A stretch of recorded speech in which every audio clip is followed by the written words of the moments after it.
Come on.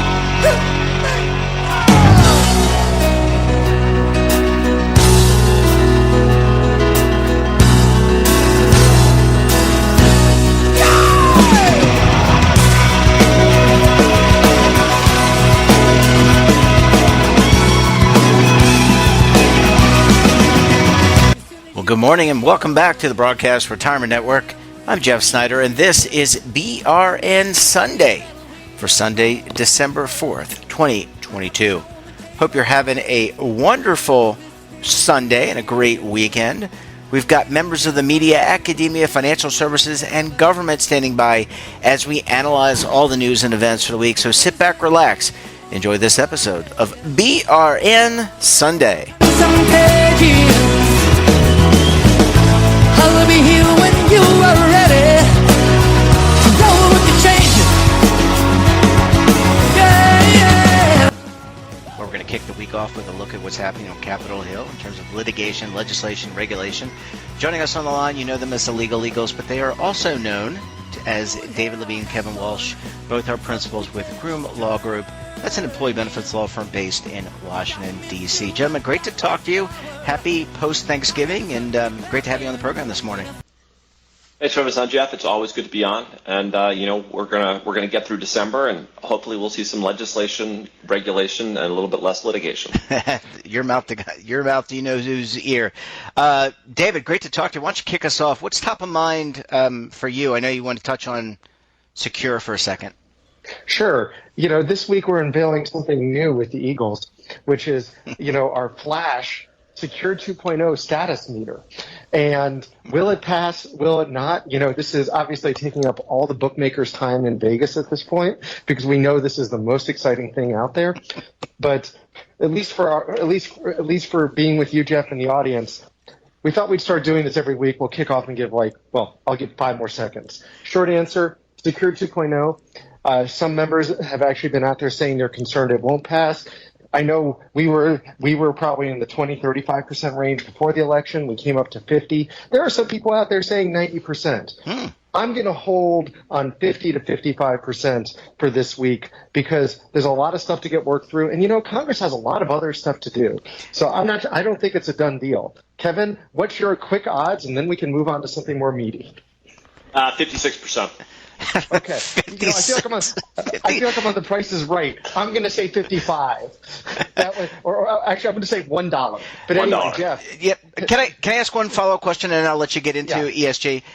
Just in all seriousness, Congress goes on a recess, I think, towards the Christmas holiday and New Year's. Do you know when the session ends? So we don't have. We're recording this on Friday, which is the 2nd. So we don't really have 29 days, right? We have less than that. Well, we have less than that, but there's things that Congress has to pass. Mm-hmm. So government funding expires in the middle of December. I believe it's December 16th right now. Yep. You could very easily see a 1 week extension of that if they don't have a deal, which would keep them in town at least through the 23rd. They're going to want to get out of here as quickly as they can. It's December. Everybody wants to go home. Everyone wants to just wrap up the year. That being said, you saw with the Affordable Care Act year, we've seen with other years, if they can't reach a funding deal, if they can't reach a big package, then they get stuck working around the holidays, and sometimes they have to come back after the holidays. Now, to me, the thing is that if Secure passes, it's going to get attached to one of these big bills. It's a must-pass bill. So it doesn't bother me that that they want to get out of here because really Secure is trying to get on the last train to leave the station, but the train has to leave the station this year. There has to be a train that we could get on. All right. Well, that's good. David, you want to add one more thought, and we'll transition to ESG? I'll add one more thought, and then my square will get off our 10 seconds here. That's a joke, obviously. Part of it is the Secure, if we're talking trains, the passenger car that is Secure that gets attached to the train or the caboose isn't completely built yet anyway. So that's part of the problem. If the train leaves the station before the caboose is built, it's hard to know if it'll get there. So we're going to have to see, Jeff. But why don't we pivot into ESG? Yes, let's pivot. Okay. So with the rest of our segment, I thought we would talk about a new rule that came out last week by the Department of Labor that overhauls the prudence and loyalty rules around plan fiduciaries selecting investments. It also deals with shareholder rights. We'll probably talk about shareholder rights another week. This week, the big story is that the Labor Department has made it somewhat easier for plan fiduciaries to take environmental, social, and governance, and and factors that are identified by plan participants into account when making investment decisions. So, Kevin, is it really easier? That's my question, but keep going. Ooh. I think it does make it easier. It makes it easier, particularly with respect to default investment options. It makes it easier for documentation, but I think you're making a great point. So I think I'll lead with why David is saying does it really make it easier. So historically, the rule has been that you can take non-economic collateral benefits into account as a tiebreaker. So under the Trump administration, they said if investments are indistinguishable on pecuniary factors, then you can take non-economic factors into account generally. The Biden administration said, nobody on earth has ever said the word pecuniary. We don't like the word pecuniary. We're going to get rid of the word pecuniary. We're going to keep the tiebreaker test where we're going to say, you can take into account, other factors if a plan fiduciary first determines that competing alternative investments equally serve the financial interests of the plan. So it seems like what they've tried to do is, plain English, the tiebreaker test in a way where, it may have been a little bit less plain English prior. So I think that's why David is saying he's not sure if it really, expands the world of ESG. That being said, I think it does in two significant ways. First is that you're allowed to take ESG factors into account as a tiebreaker with default investment options. Under the Trump rules, you were prohibited with respect to default investment options from using a QDIA, a fund or product, model portfolio, et cetera, if one of its objectives, goals, or principal investment strategies included, an ESG factor. So that's gone. So that seems like an expansion. And the other is that the Trump rule had required documentation in addition to, the documentation that folks may use for any investment decision. And the new rule says, you don't have to do any additional documentation when you take an ESG factor into account than you do for the documentation you may use for any other investment. So, to me, I think David's right that, it's getting there's a lot more, heat than light here. I think folks are saying big expansion of ESG. I think it's probably a smaller expansion. It's just it's more of a, if you think it's prudent to use ESG and you're using ESG for non-economic reasons, you can get a little bit more comfortable, but it's not a major shift. David, did I steal your thunder here? No, you didn't, actually. And Kevin, I was intentionally teeing that off as a softball question because there are people out there at this point saying, wow, the world is wide open to ESG. And there are those out there saying nothing has changed. The answer is, I think you put it really well. The DOL sort of stepped back, but they're still inside that kind of like corridor. They're still on the same ESG highway we've been on since the Clinton administration, where the Democrats tend to maybe be a little bit more giving you more lanes on ESG, and the Republicans have a little bit narrower perspective per se, but they both are still talking about it in terms of core things like prudence and loyalty. Although, Kevin, do you think it's worth mentioning the idea of input of participants? Because that was an interesting nugget that was put in the rule. Well, that was something that I mentioned kind of briefly in my intro here, which was that, it talks about, ERISA has duties of loyalty and duties of prudence. Duty of loyalty is, you've got to have a single-minded eye on the participant aims, and traditionally the participant aim has been viewed as retirement security. In the rule here, it says that if you survey your participants, or if your participants come to you and say we want certain things in our plan lineup, that you can take those things into account without violating your duty of loyalty. So you still have to make sure whatever they suggest is prudent, but that in terms of identifying things that they'd like to see, because they could increase contribution rates, because they may support jobs for workers, for whatever reason the participants identify them, this rule has kind of a significant color on the duty of loyalty, which does suggest that if your participants have like a fear of missing out on economically or environmentally beneficial investing, that it may be worth it for a plan fiduciary to think about incorporating those types of options. Gentlemen, can I ask one question? And I want to ask you, I don't know the answer, so I'm asking, what bearing does a new Congress have? I realize the Department of Labor is part of the executive branch. The Department of Labor's job is to do regulation. The job of the Congress is legislation.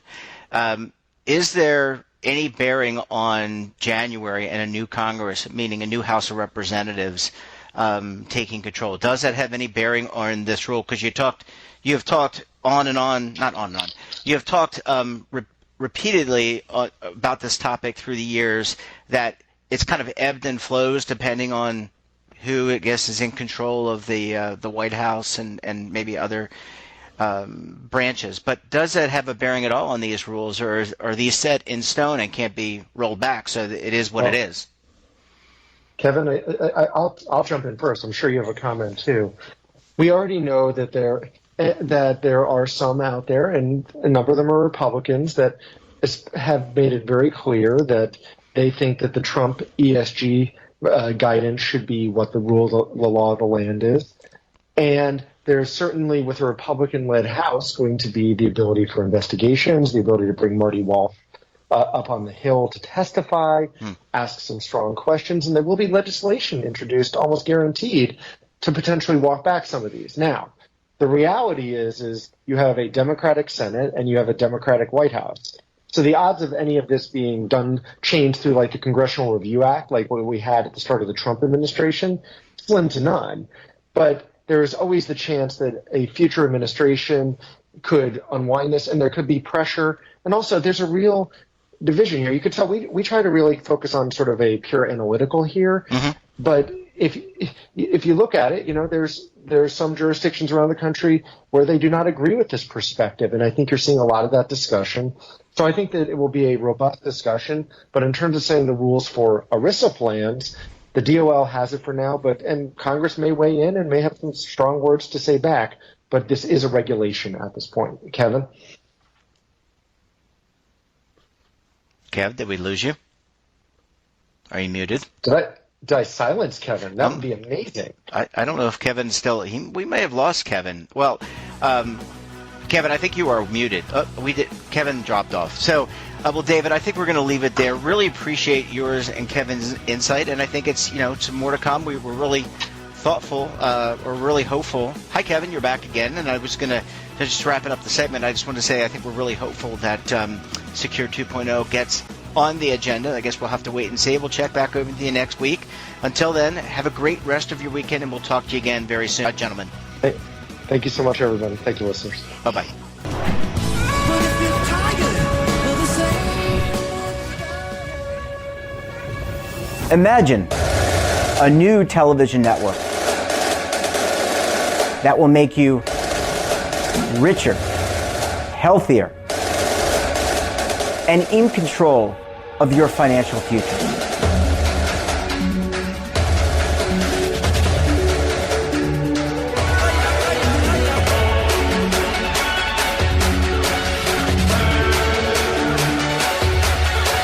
This network is for the policewoman in Nashville, Tennessee, the baker in Dubuque, Iowa, the teacher in Lexington, Kentucky. We want to make the idea of savings and retirement culturally relevant.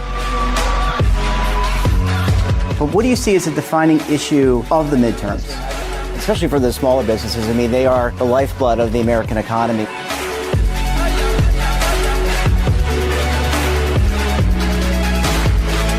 Featuring exclusive interviews, current affairs, and docuseries. 33 years old, you retired early. The philosophy is money only matters if it helps you live a life that you love. But you got to start thinking about retirement as soon as you get in. The Broadcast Retirement Network will drive very high engagement with premium partnerships. So this isn't retirement and savings for your parents or grandparents. This is for all Americans. And we're going to change the way you think about money.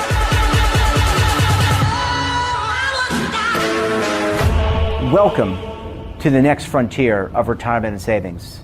This is BRN, the Broadcast Retirement Network.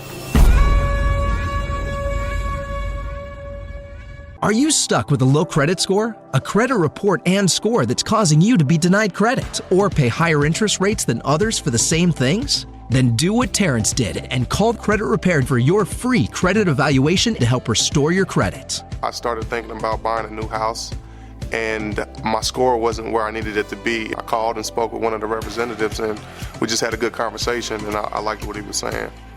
Just one call for his free credit evaluation was all it took to start back on the track to repairing his credit. I'm seeing the deletions and I'm getting the report, so I know something's being done. It does make a difference to me. All it takes is one call to get started. Credit repair has given me a second chance to have a better credit score. Don't let a low credit score hold you back another day. Do what Terrence did and make the call for your free credit evaluation. Call 800-819-4152. That's 800-819-4152. Again, 800-819-4152.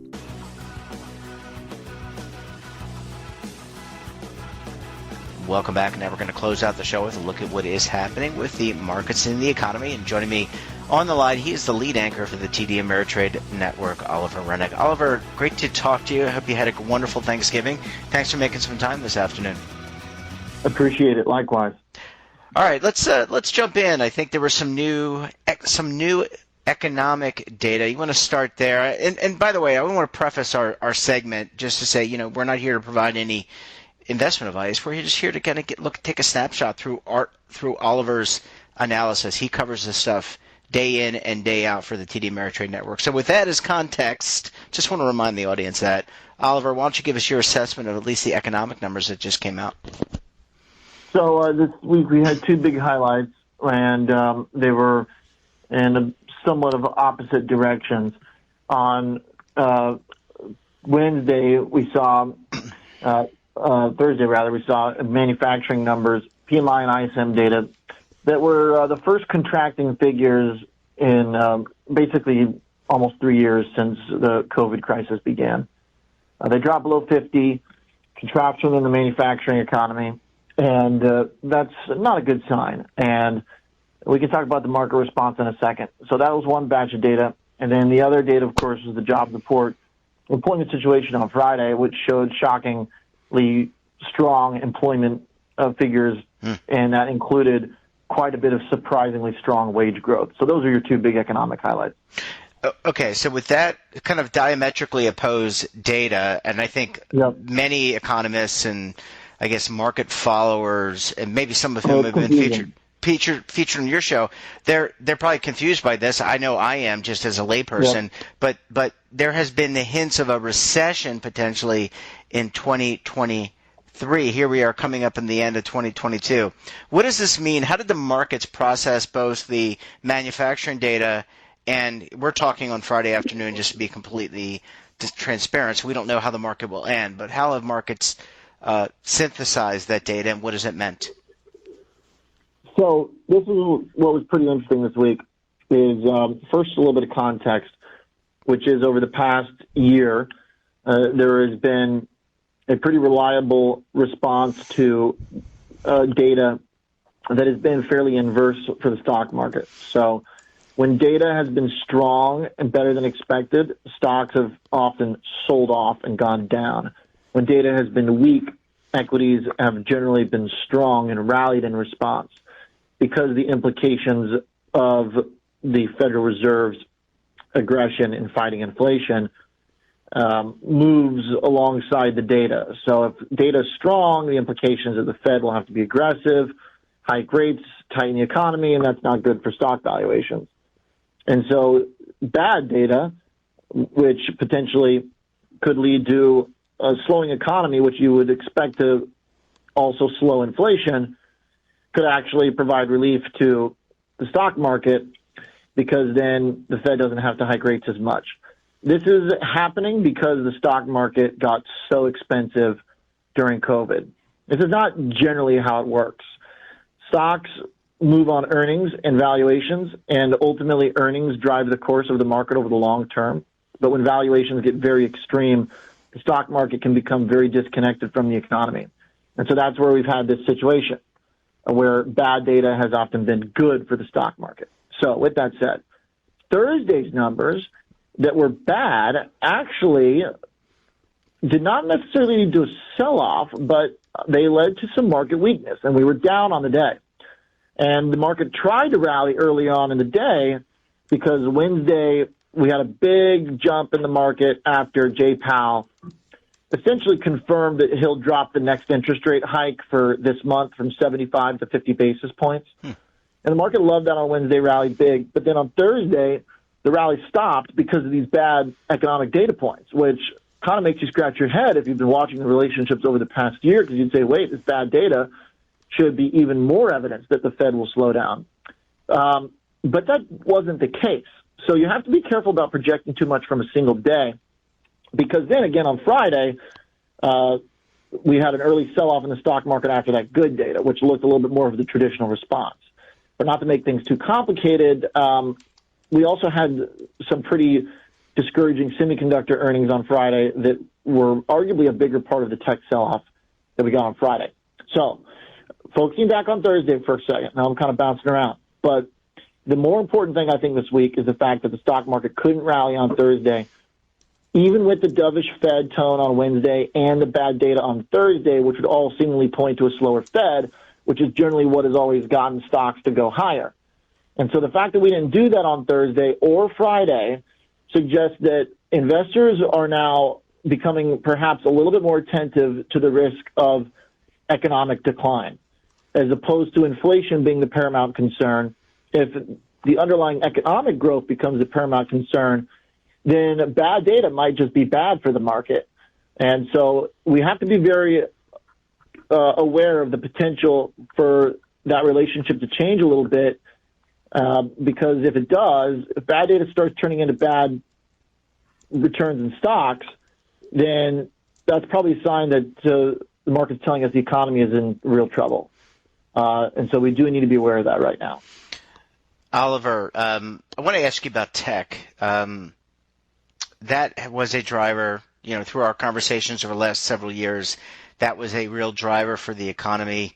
Here we are. I know Amazon just said that they were laying off some staff. I think they had cut the whole Alexa division. Meta previously preceded that by laying people off. Others. DoorDash cut a bunch of people. Yeah, I mean, you follow this stuff way more closely than I would. But how is that sector doing? There's been a movement afoot to keep people to have people return to the office. So, is the tech sector looking like it might bounce back?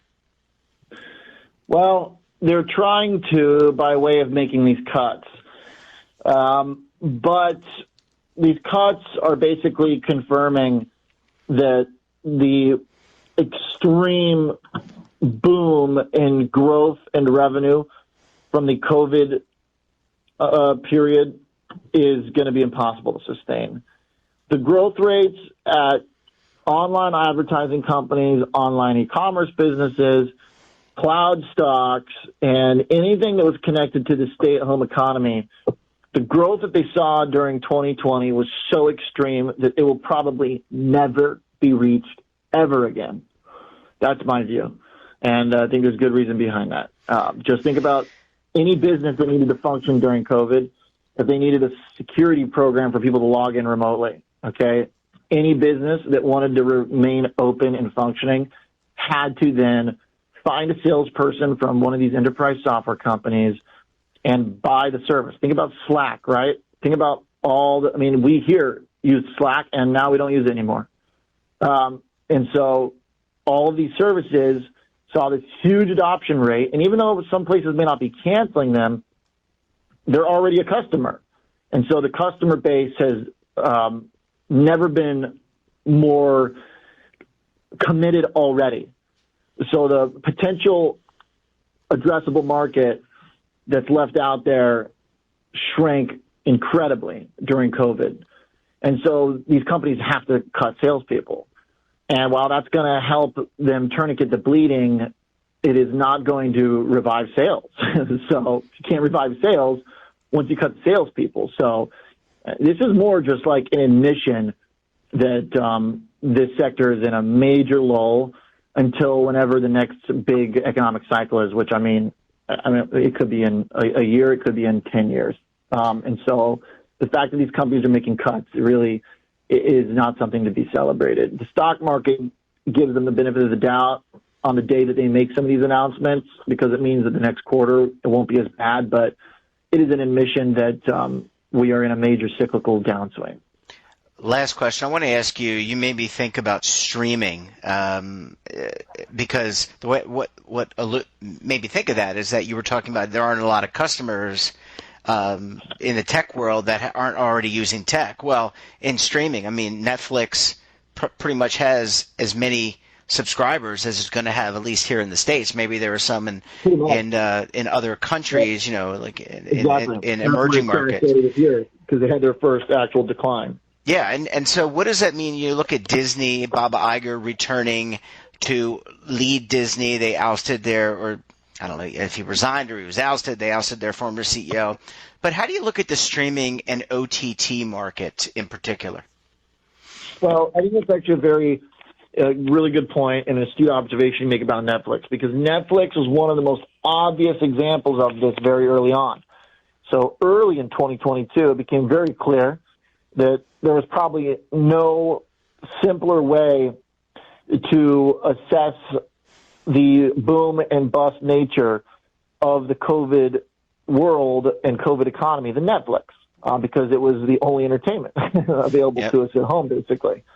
And so Netflix had the most extreme crash, arguably, out of many of the big tech companies.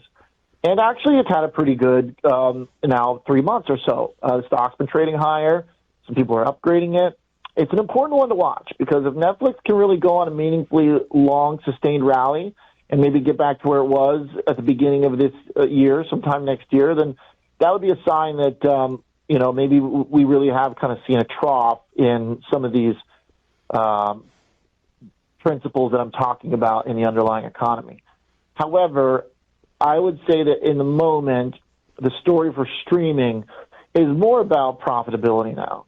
Netflix is not going to ever really be the high-octane growth company it was over the past decade. Of course, unless they get into gaming or they develop some new technology or something, but as it stands right now, the streaming space is about wringing out as much money as possible from every consumer you have. So that's why, of course, Netflix is making sure people don't cheat on their accounts and borrow accounts and share accounts. It's why they're doing advertising. It's why Disney is working with Microsoft in their advertising platform that they bought from AT&T to get the best ad content on Disney. It's all about now getting dollars from your viewers.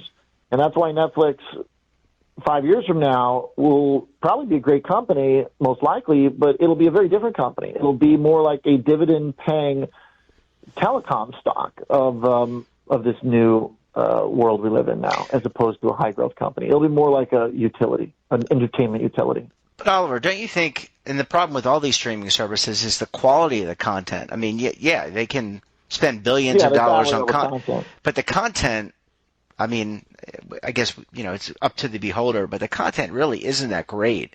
The acting isn't that great. Well, I mean, look, I'm not like, I don't want to be judgy, and I want to get your perspective on this, because it's about the content, but there's only so many quality scripts and only so many quality actors and actresses. No, I agree totally. Well, Netflix has a lot more success with like the documentary stuff than they really do with their docudramas, like Dahmer and the serial killer stuff is like huge for them. The original movies and stuff are kind of hit or miss. Disney is on the other end, where Disney's original content is its cash cow. But no, you're absolutely right. I mean, a lot of this, people are going to be canceling and renewing based on what shows are out there. So we've already seen evidence of that. It's going to be like you choose which movies to go to see in the theaters. You're going to be choosing which streaming service you subscribe to on a monthly or quarterly basis, depending on what programs are available and what interests you. Well, I can tell you one movie that I'm going to go check out, which is the new Indiana Jones feature. Oh, yeah. I saw the trailer. Pretty cool. That looked pretty Not cool. bad. And they de-aged Harrison Ford, so I'm checking that out when it comes out. Oliver Rennick, always a pleasure. Thanks for making some time with us, I should say. Enjoy the rest of your weekend, my friend. Thanks, Jeff. Bye-bye. And that wraps up this episode of BRN Sunday. Have a topic of interest, someone you think we should talk to, then drop us a line. And don't forget, for all the latest curated news and lifestyle, wellness, finance, tech, so much more all in one place, check out today's edition of our daily newsletter, The Morning Post. Want to search our archives, check out our latest content? Well, visit our website and, of course, all of our streaming partners. We're back again tomorrow for another edition of BRN AM. We'll be joined by a very special guest. Until then, I'm Jeff Snyder. Stay safe, keep on saving, and don't forget, roll with the changes.